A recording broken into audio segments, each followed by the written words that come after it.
વ્યસને આ પ્રજાને ઘણું બધું નુકસાન પહોંચાડ્યું છે.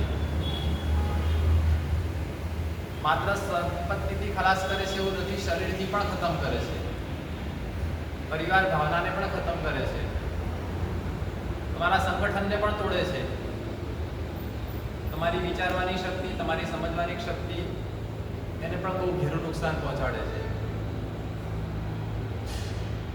આખી જીવન વ્યવસ્થા એને ધડ મૂળથી જો કોઈ આગ ચાંપતું હોય તો એ ચીજનું નામ છે વર્તમાન કાળમાં વ્યસન. એ આખી જીવન વ્યવસ્થાને એના મૂળમાં જઈને આગ ચાંપી દે છે. ઝાડ ઊભું હોય છે આખું, પણ નીચેનું મૂળ સળગી ગયેલું હોય છે. જીવન આપણને ચોમેર દેખાય છે, પણ એનો આત્મા વ્યસનથી સળગીને ખાક થઈ ચૂકેલો હોય છે. અને ક્યારેક અકળભૂસ થઈને આખું જીવન, આખી જીવન વ્યવસ્થા પડી ભાંગે છે, તૂટી ભાંગે છે, એ આપણને ખબર પણ નથી પડતી.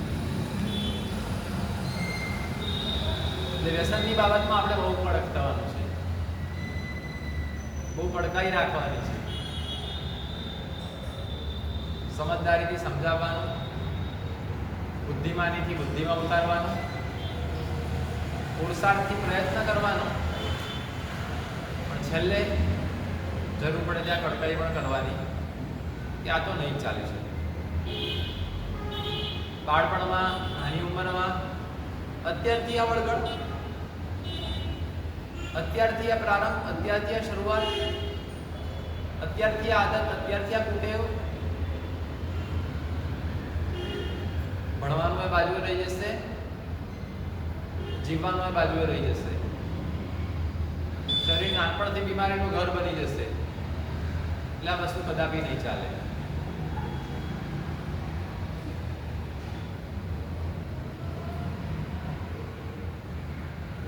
એના ઉપરની એક વાર્તા છે, રચનાત્મક વાર્તા છે, હકારાત્મક વાર્તા છે, બહુ સારી વાર્તા છે. બાળકોએ વડીલ મંડળીને વ્યસનનો ત્યાગ કરાવ્યો. એક વખત એવું બન્યું હતું, એક પરિવાર, એ પરિવારના બાળકો, એક જ પરિવારના બાળકો હતા, બધા ભેગા થયા અને વ્યસન મુક્તિ દિન હતો એ દિવસે. એટલે એમને એમ થયું કે ચલો આપણે 4 જણા ભેગા થઈ, 2 ભાઈઓ અને 2 બહેનો, 4 ભાઈ બહેન ભેગા થઈ નીકળી પડ્યા. વ્યસન મુક્તિ દિન છે, ચલો આપણે કંઈક કરીએ, આજે લોકોને વ્યસન છોડાવીએ.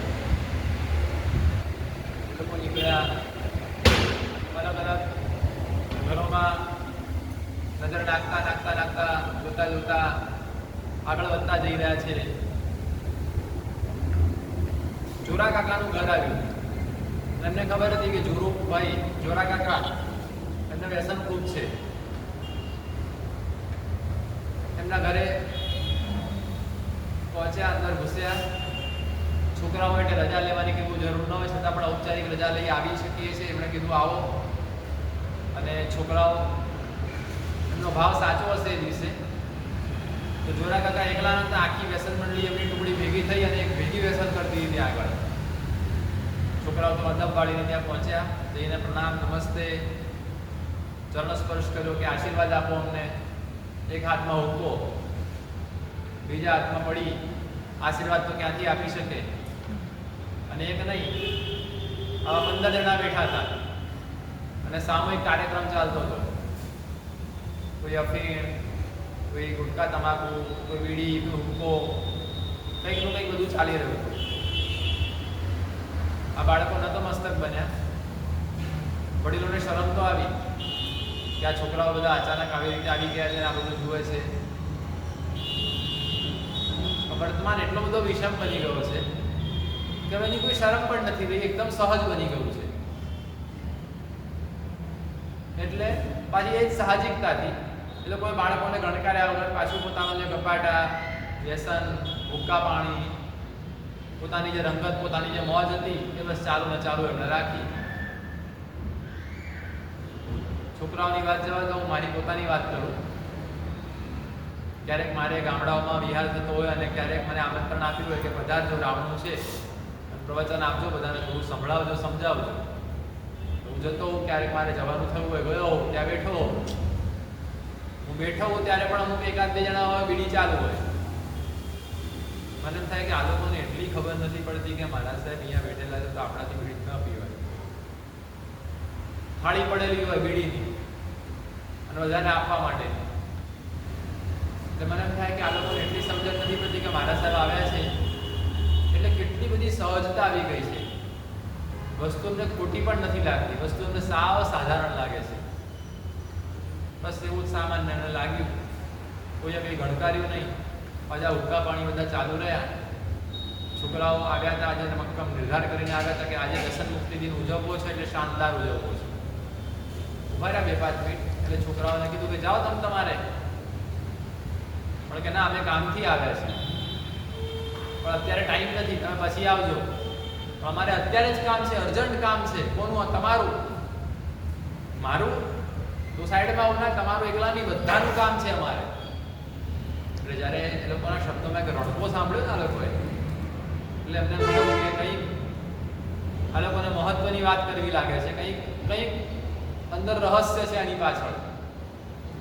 રહસ્ય ઉતાર્યું અને બધાના કાન સરવા થયા, નજર મંડાઈ ગઈ અને જિજ્ઞાસા સહજ તરી આવી હતી ચહેરા ઉપર.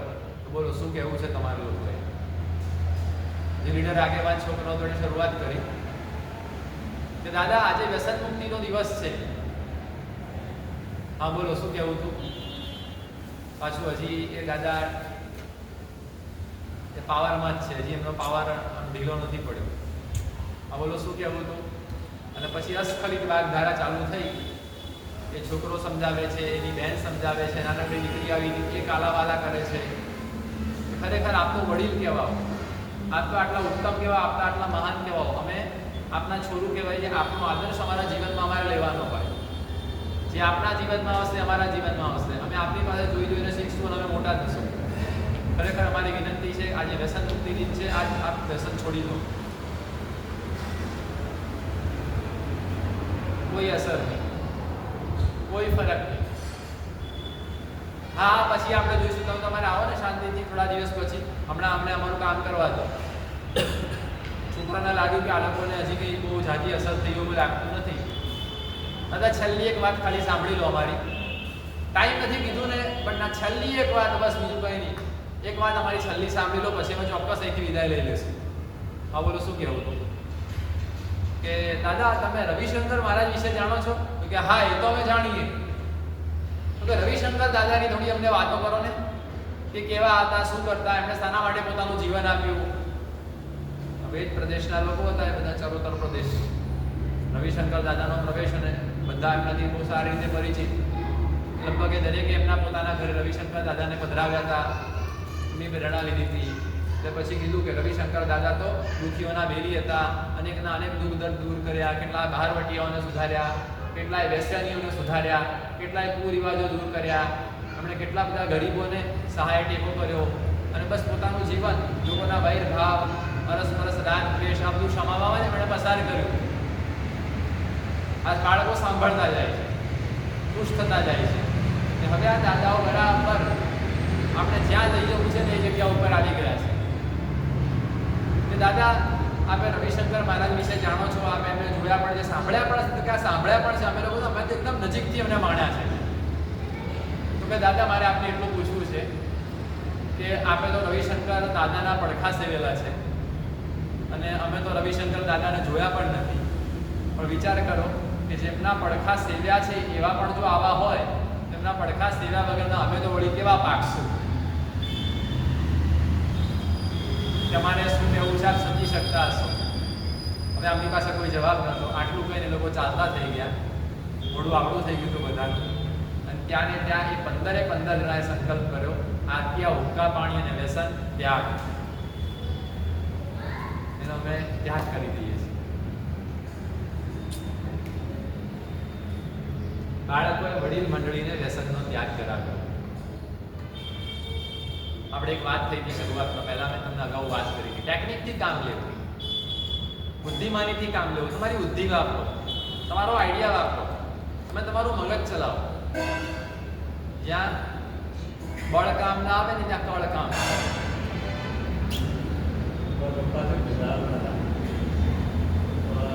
ઘણો બધો પ્રયત્ન સાથે ઝઘડો કર્યો, ઘણું બધું કરેલું છે, પણ એક આઈડિયા વાપરી. મારા ઘરે બાયડીઓ ખૂબ છે, બોલો મોટી મોટી દૂધની બાયડીઓ, આખી બારી પછી રાત પડે ને એટલે એક દલાલ લઈને આવે. હું શું કરું, જેવી દુકાનો બંધ થાય ને એક દલાલ લઈને બહાર નાખી પ્લસ દલાલો એની અંદર મેં પેક કરી હતી. એમને ખબર પણ નથી, કીધું ના કે મેં લીધી છે એવી. અને અત્યારે એમને છૂટી ગઈ. શું વાત છે, શાબાશ, જોરદાર, બહુ સરસ. ભાગ્ય કોક દિવસે હું ના હાજર હોય દિવસે અડી જાય તો બાકી શું કરે. આ એક પડઘો પડતો હોય છે, આની એક અસર હોય છે. મેં તમને આજે કીધું હતું, યાદ હોય તો સવારે, બચત બેંક, બચત, આની એક જબરદસ્ત અસર હોય છે. એવી રીતે આપણે વ્યસન મુક્તિમાં પણ આવું કામ કરવાનું છે. વ્યસન મુક્તિ અંગે પણ આપણે આવો જ બહુ જબરદસ્ત આઈડિયા વાપરી અને પ્રયત્ન કરવાનો છે. કારણ કે આપણે સર્વે કરવો છે સાથે સાથે. સર્વે માટેનું એક ફોર્મ પણ બનાવવાનો છું. આપણે ફોર્મ બનાવશું અને સર્વે કરશું અને લોકોની આંખ ઉઘડી જશે. લોકોના દિમાગના દરવાજા એ આમ ફાટ થતા હશે. કારણ કે એટલી બધી ભયાનકતા છે આ વ્યસનની. એ લોકો કઈ તરફ પોતાની જિંદગીને ઉમી રહ્યા છે એનો અંદાજ એમને નથી, પણ આપણે એમને એનો અંદાજ કરાવવાનો છે. વ્યસન મુક્તિ સપ્તાહ, બાળકોએ બહુ સરસ કામ કર્યું. આજે એમનો વ્યસન મુક્તિ દિન ખરેખર શાનદાર ઉજવાઈ ગયો. કારણ કે આજે શું થતું હોય છે, પોસ્ટરો લાગે, બેનરો લાગે, રેલીઓ થાય, સભાઓ થાય, કાર્યક્રમ થઈ જાય, પણ કાર્ય ઝીરો. આપણે કાર્ય કરવું છે, કાર્યક્રમ નહીં થાય તો ચાલશે. કાર્ય થવું જોઈએ.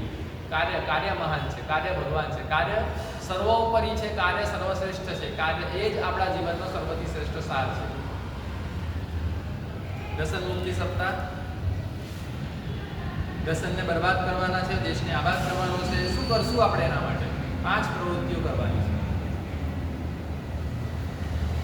5 પ્રવૃત્તિઓ. સૌથી પહેલા નંબરની પ્રવૃત્તિ છે કોઈ પણ જાતનું વ્યસન કરવું નહીં. વ્યસન 2 જાતના હોય છે. ગંભીર કક્ષાના વ્યસન પણ હોય છે અને સામાન્ય કક્ષાના પણ વ્યસન હોય છે. ગંભીર કક્ષાના એટલે શું અને સામાન્ય કક્ષાના એટલે શું? કોણ કહેશે મને? બોલો રૂપસી, ગંભીર કક્ષાના વ્યસનો એટલે કોને કહેવાય? ચરસ, ગોજો, ડ્રગ્સ, અફીણ આવે ગંભીર કક્ષાના. જ્યારે સામાન્ય ચા છે, બીડી છે, એ સામાન્ય. બીડી ગંભીરમાં જે જાન લેવા છે, ગુટકા, બીડી, સિગારેટ, દારૂ, આ બધું ગંભીર કક્ષાનું. અને ચા છે, શીકણી છે, એ બધા સામાન્ય કક્ષાના વ્યસન, પણ એ પણ વ્યસન છે. કોફી ખાલી ટેવ પડે છે. હા, મોબાઈલ પણ એક વ્યસન છે. એ ગંભીર કક્ષાનું, એ તો સૌથી વધારે ગંભીર કક્ષાનું, ગંભીરથી પણ ગંભીર કક્ષાનું વ્યસન છે.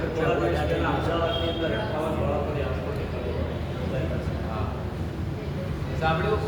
અમદાવાદમાં 58 બાળકોની આંખો કાઢી નાખવી પડી. એટલે બિચારા આંધળા અંધ થઈ ગયા. કેમ? મોબાઈલના કારણે. મોબાઈલે એટલી બધી ખરાબ અસર એ પોતાની એમની આંખોમાં પહોંચાડી કે એની આંખોની રોશની ચાલી ગઈ.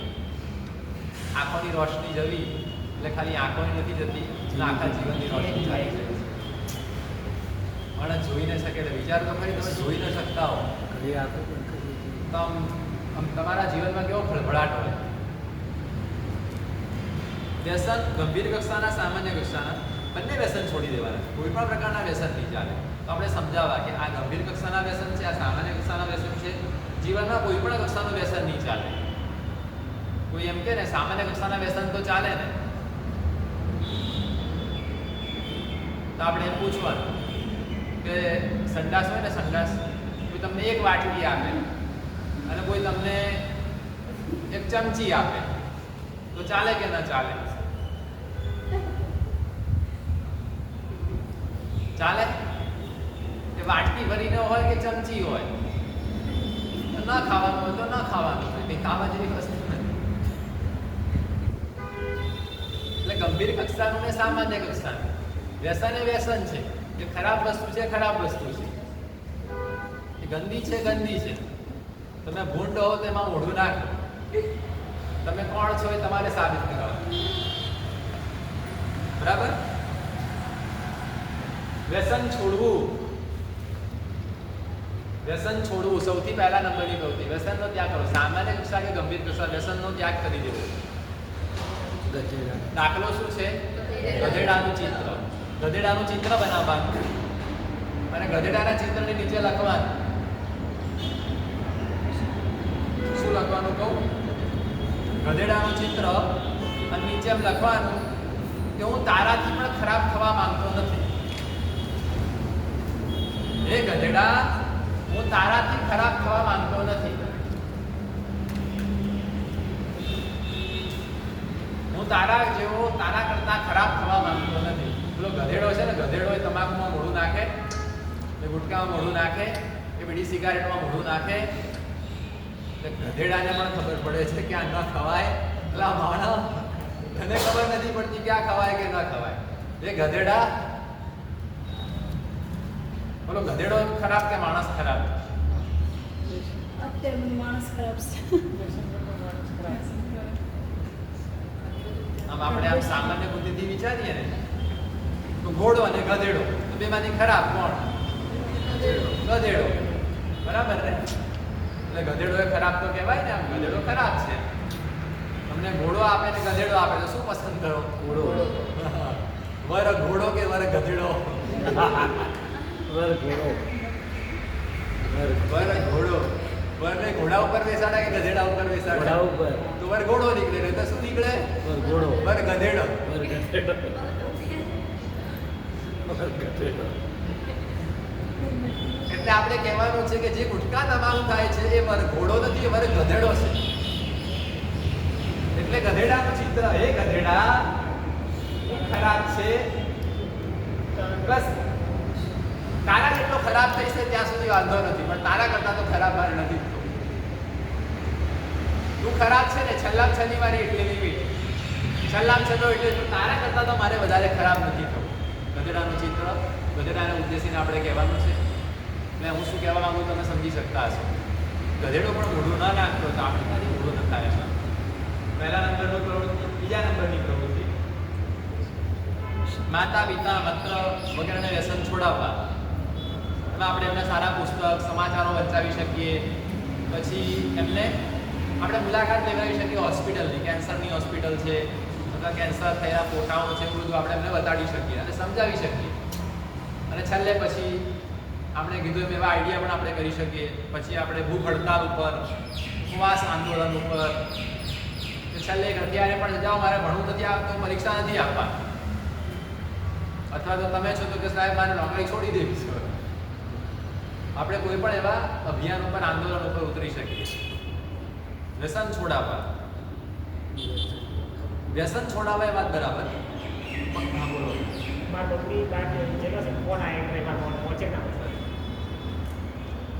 વ્યસન છોડાવવા. અને માનો કે કોઈ વ્યસન નથી છોડતું, તમે ઘણી મહેનત કરી, તમારો કોઈ મિત્ર છે એ વ્યસન નથી છોડતો, તમારા કોઈ સંબંધી છે વ્યસન નથી છોડતા, તમારે એની સોબત છોડી દેવાની. 2 નંબરની વસ્તુ. ત્રીજા નંબરની બાબત, જ્યાં લોકો વ્યસન કરી રહ્યા છે ત્યાં આગળ તમારે ઊભા નહીં રહેવાનું, ત્યાં આગળ તમારે હાજર નહીં આપવાની. ટોળકી ભેગી થઈ છે, વ્યસન કરે છે, એમાં આપણે ઊભા નહીં રહેવાનું. 4 ચોર છે, ચોરી કરીને આવ્યા છે અને પોતાનો ભાગ પરસ્પર એકબીજા સાથે વહેંચી રહ્યા છે, અને તમે બસ એ વખતે એની જોડે ઊભા રહી જાઓ ખાલી, કે તમે કઈ રીતે વહેંચો છો, ખાલી જો બસ ખાલી આ. અથવા તો એ 4 ભેગા થઈને તમને વચ્ચે એક એપોઇન્ટ કરે કે અમારા હવે 4એમાં સરખા ભાગ પાડવાના છે, અને તું અમને એટલી મદદ કર, 4 નામે સરખા ભાગ પાડી દઈએ. શું થાય બોલો? પોલીસ આવે તો આપણે 4 ભેગો એ પણ જાય ને. એટલે વ્યસન બીજાને છોડાવવા, છતાં પણ વ્યસન ન છોડે તો એમને છોડી દેવા. ત્રીજા નંબરમાં કોઈ વ્યસન કરતું હોય એવી જગ્યાએ ઊભા રહેવું નહીં, વ્યસનની વસ્તુ લાવી આપવી નહીં. આ બધી વસ્તુ આમાં લખવામાં આવી છે. બધી વસ્તુઓને તમે બહુ મજબૂત રીતે વળગેલા રહેજો. એના માટેનો દાખલો શું છે? સાપ.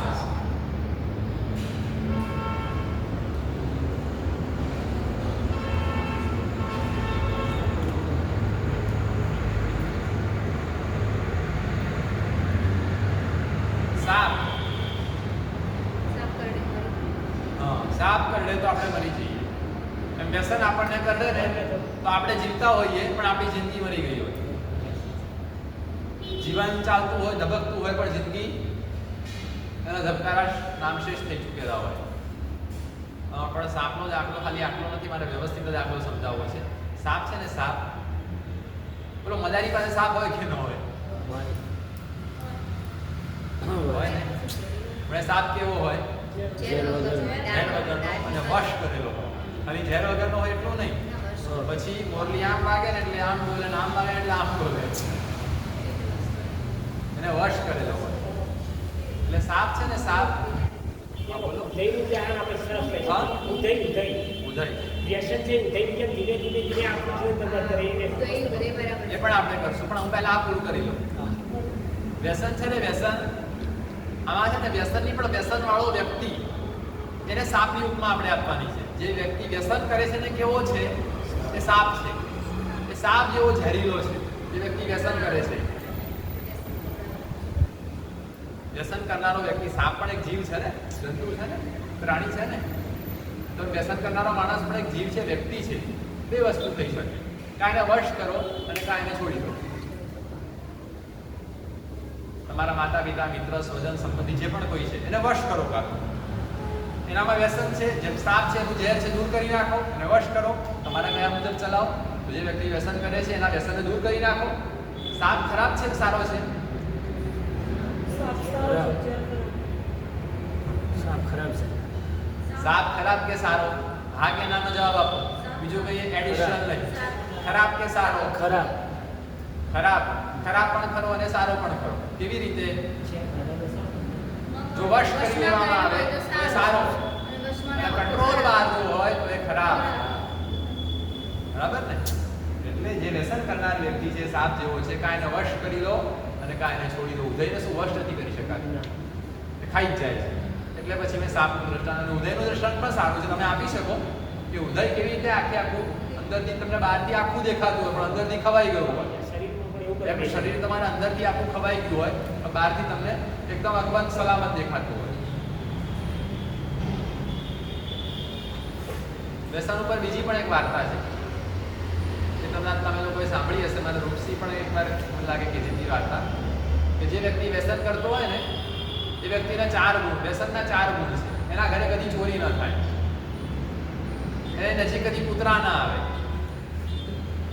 એને કદી ગળપણ ના આવે કેમ કૂતરા કેમ ના આવે કારણ કે વ્યસન કરી શરીર એટલું ખરાબ કરી નાખ્યું કે લાકડી લીધા વગર ચાલી ન શકે કાકે કૂતરા નજીક આવે કોઈ ચોરી કદી ન થાય એના ઘરે કેમ કારણ કે રાત્રે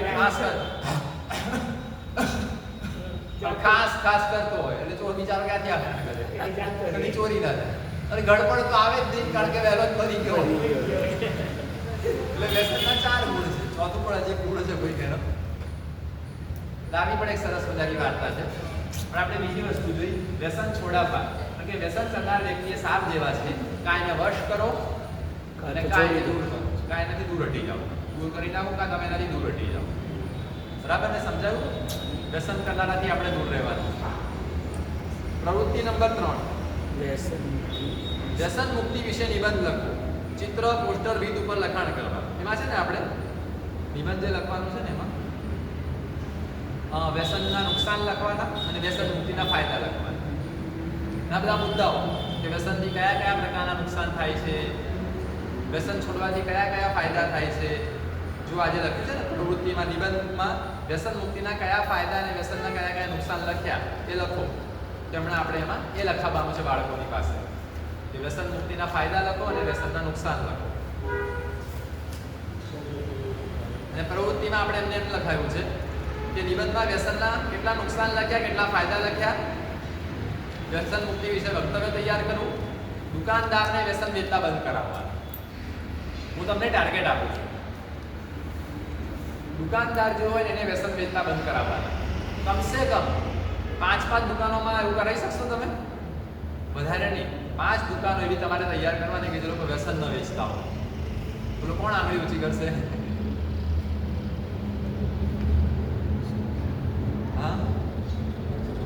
વ્યસન વેચતી દુકાનો બાળકોને તૈયાર કરો ટીમ તૈયાર કરો છોકરાઓ તૈયાર કરો છોકરાઓમાં જુસ્સો ભરો પાવર ભરી કાઢો અને આક્રમણ હલ્લો બોલાવી દો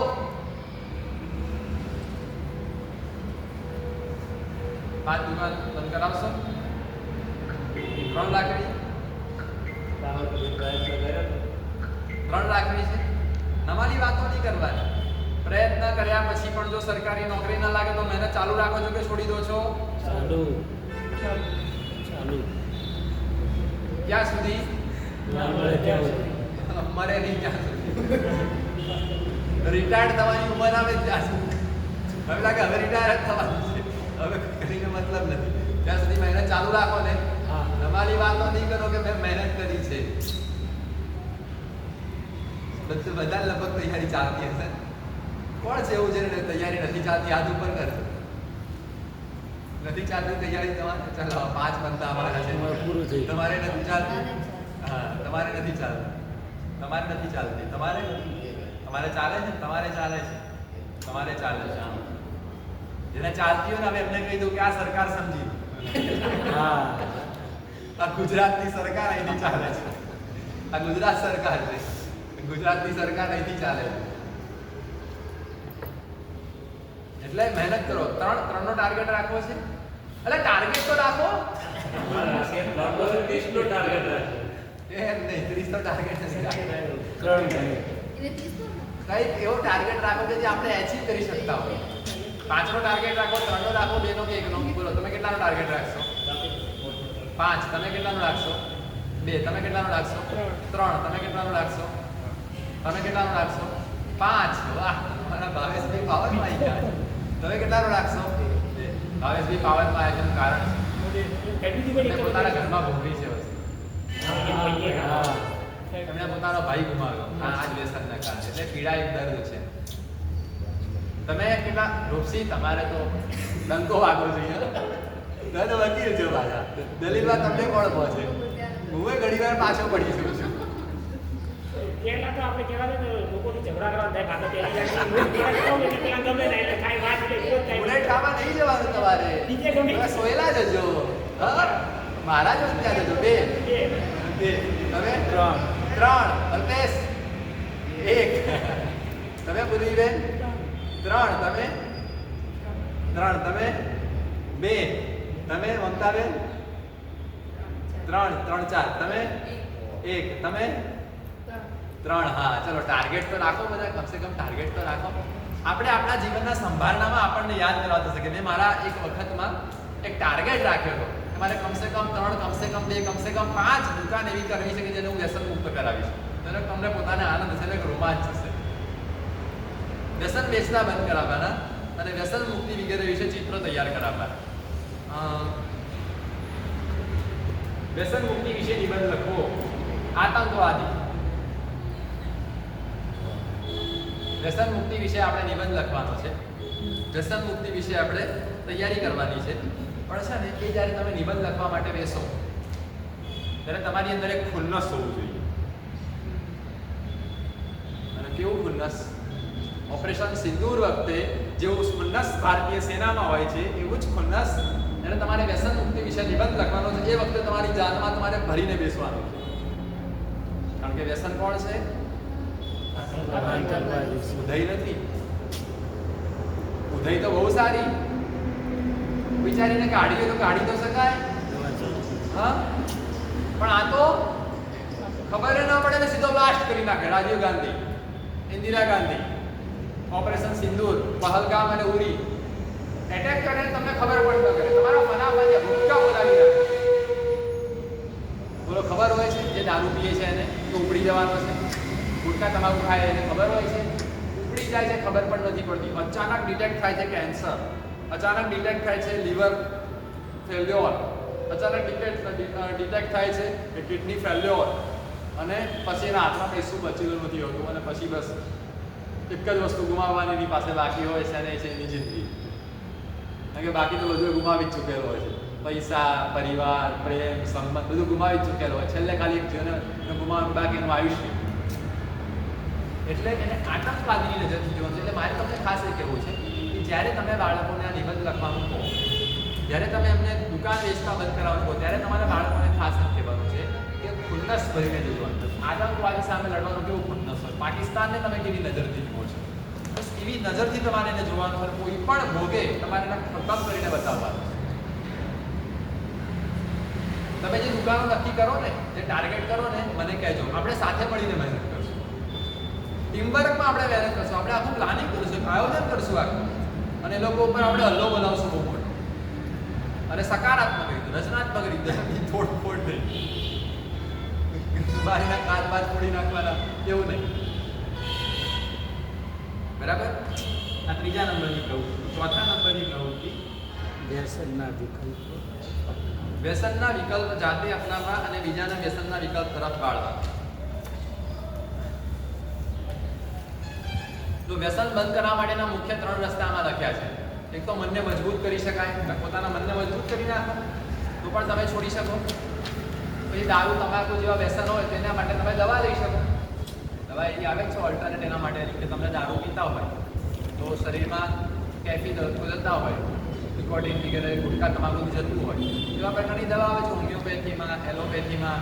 એ દવાઓ તમે લો તો તમારા શરીરમાં જે બાયોકેમિકલ પ્રોસેસ થતી હોય છે વ્યસનના કારણે, એ વ્યસન બંધ કરો એટલે બાયોકેમિકલ પ્રોસેસ બંધ થઈ જાય. એ બંધ થાય એટલે તમારું જે જીવન છે એ ઇરેગ્યુલર, એટલે કે રેગ્યુલરમાંથી એ પાટા ઉપરથી ઉતરી જાય. અને તમારે રેગ્યુલર રાખવું તેવા પ્રકારની તમે દવા લો તો તમારું જીવન રેગ્યુલર પણ રહેશે. કે જે વ્યક્તિ ગુટકા તમાકુ ખાતો હોય એને બંધ કરે ને સડનલી, એટલે ક્યારેક અંધાર આવવા માંડે, ચક્કર આવવા માંડે, કમજોરી આવી જાય, પછી કબજિયાત થઈ જાય એકદમ સખત, પેટ સાફ ન થાય, આવી બધી ઘણી બધી તકલીફ, ભૂખ ન લાગે, આવું બધું થતું હોય તો દવા પણ આપી શકાય, દવાથી પણ એને છોડાવી શકાય. અને 3જા નંબરનો વિકલ્પ છે એને કોઈ વિકલ્પ આપી દો. દારૂના બદલે શરબત, ગુટકા તમાકુના બદલે લોકો તજ, લવિંગ એવી વસ્તુ વાપરી શકે. પછી સોપારીના બદલે વરિયાળી, સવા, ધાણા દાળ આ બધું લઈ શકે. તો વ્યસનના વિકલ્પ તરીકે તરફ એમને વાળો. હવે વ્યસનના વિકલ્પ તરફ એમને જ્યારે વાળવાના આવશે ને, આપણે આજે મહેનત કરવાની છે તમારે, એ માત્ર બાળકોમાં મહેનત નથી કરવાની, બાળકોના વાલીઓમાં પણ તમારે મહેનત કરવાની છે. બરાબર? એ પણ આપણે પ્રયત્ન કરવાનો છે. બાળકો થ્રુ પ્રયત્ન કરવાનો, સંસ્કાર કેન્દ્રના માધ્યમે પ્રયત્ન કરવાનો કે બાળકો અને બાળકોના વાલીઓ વ્યસન છોડે. આનો ફિગર આપણે લાવવાનો છે. કેટલા લોકોને આપણે વ્યસન છોડાવ્યા, કેટલા બાળકોને આપણે વ્યસન છોડાવ્યા, અને તમને એ નોંધ હોવી જોઈએ. થોડો ચોપડો બધા લઈને આવ્યા છો ને આજે? મને કે હું આજે જોવાનો છું બધાનો ચોપડો. હા હા નથી લાવ્યા? નથી લાવ્યા આજે?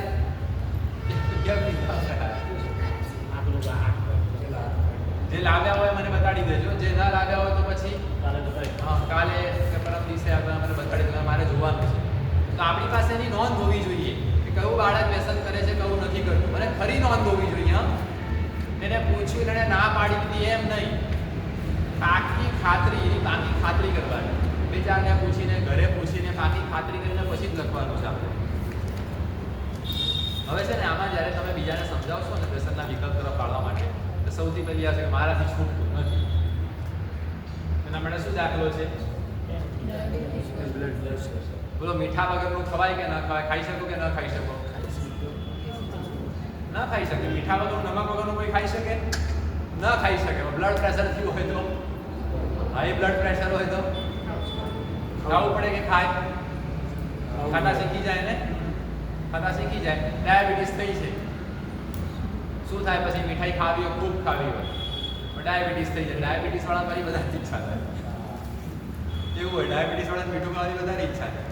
બીમારીમાં એવું જ હોય, જે વ્યક્તિ બીમાર પડે ને તો એને જે ખરેખર ન ખાવા જેવું ને એ વધારે ખાવાની ઈચ્છા થાય, એનાથી વધારે નુકસાન થાય. એટલે ઓર પાછી વધારે ખાય છે, એનાથી ઓર વધારે નુકસાન થાય. તો ડાયાબિટીસનો પેશન્ટ છે, જે મીઠાઈ ખાવાની ઈચ્છા હોવા છતાં આપણે મીઠાઈ ખાય છે, નથી ખાતો. સૂકા રોટલાથી કે રોટલી સામાન્ય રસોઈથી ચલાવી લે છે. બસ એવી રીતે વિકલ્પ તરફ તમારે વાળવા. ડાયાબિટીસનો દાખલો આપો કે ડાયાબિટીસમાં મીઠાઈ છોડી શકું કે નથી છોડી શકતા? કેટલી ટેવો પડી ગઈ છે મીઠાઈની. તો થોડો ચા પીએ પણ ખાંડ વગર હા હોળી જોયા છે ને એવા માણસો? ડાયાબિટીસ હોય અને આખી જિંદગી ખાંડવાળી ચા પીધી હોય, પણ પછી હવે તો ખાંડ વગરની ચા પીતા શીખી ગયો તો ખાલી એક ડગલું વાર આગળ વધ, ચાની પત્તી વગરની ચા પીવા માંડ. મસાલો ના, ચાનો મસાલો ના, પત્તી કાઢી નાખ, ખાંડ કાઢી દેવાની, પત્તી કાઢી નાખ. સોપારીના બદલે સોપારી કઈ વ્યસન નથી, એ સામાન્ય કક્ષાના વ્યસનમાં આવે. પણ એ તો સોપારી ના ખાય તો કોઈ ફરક નથી પડવાનો. તું ધાણા દાળ ખા, સિંગ ચણા ખા, જેનાથી શક્તિ આવે, પોષણ આવે એવી વસ્તુ લે. ખારેક ખા, એ વસ્તુ ખાવાનું ચાલુ કર. એટલે વિકલ્પ તરફ આપણે એમના વાળા ડાયાબિટીસનો તમારે દાખલો આપો. અને સૌથી છેલ્લો દાખલો, સૌથી છેલ્લી પ્રવૃત્તિ છે વ્યસન મુક્તિ બેંક બનાવવું. આ વ્યસન મુક્તિ બેંક છે ને, એટલે એમાં જુઓ, પોતે વ્યસન કરતા હોય છે એના પૈસા જે બચતા હોય એ પણ વ્યસન મુક્તિ બેંકમાં નાખવાના. પોતાના સંબંધીઓ બીજા પાસે કોઈની પાસે વ્યસન છોડાવ્યા તો એમ કહેવાનું કે જેટલા વ્યસન છોડ્યા છે ને, તો ધારો કે પિતાજીએ વ્યસન છોડ્યું, પિતાજીના દર મહિને વ્યસનમાં કેટલો ખર્ચો થતો હતો? માનો કે 4,000નો થતો હતો, તો કમસે કમ એમાંથી અમુક ટકા રકમ 50% રકમ એ જમા કરવાનું કહેવાનું કે 4,000 વાપરતા હતા ને તો એ તો બંધ થઈ ગયું, તો હવે 2,000 રકમ છે ને તમે આ વ્યસન મુક્તિ બેંકમાં જમા કરાવો. હવે આપણે ખાસ બાળકોને પ્રેરિત કરવાના છે, વાલીઓ પાસે પ્રેરિત કરાવવાના છે અને વ્યસન મુક્તિ બેંક બનાવવાની છે. વ્યસન મુક્તિ બેંકમાં કે વ્યસન પાછળ ખર્ચાતો પૈસો, એ ચાહે પોતાનો હોય, ચાહે પરિવારનો હોય, ચાહે મિત્ર સ્વજનનો હોય, ચાહે શાળાના શિક્ષક શિક્ષિકાનો હોય, પછી ચાના રૂપિયા પણ આવી ગયા. હું તમને પણ કહું છું, તમે ચા છોડી તમે વ્યસન મુક્તિ બેંક બનાવો તમારા ઘરમાં. ધારો કે ચા પીતા હોત તો કેટલા રૂપિયા ખર્ચા તેની પાછળ, એટલા પૂરેપૂરા નીકળે 50%, એની 25%, એની 10% કમસે કમ એ રકમ જમા કરો. આ રકમ જમા થશે ને પછી આના જે આંકડા બોલશે ને એ લોકોની આંખો કાઢો, એ ધડાકો કરશે. ઓહો, આટલી બધી રકમ કે પહેલેથી વ્યસન છોડી જાવ તો કેટલી બધી રકમ બચત. તો આખા વિવાહ ઉકળી જાય ને, આખો બિઝનેસ ડેવલપ કરી શકાય ને, આખા ઉદ્યોગ શરૂ કરી શકાય આના ઉપરથી. તો આપણે વ્યસન મુક્તિના બેંકના આધાર ઉપર આગળ ઉદ્યોગ ત્યાં સુધી આપણે પહોંચી શકીએ.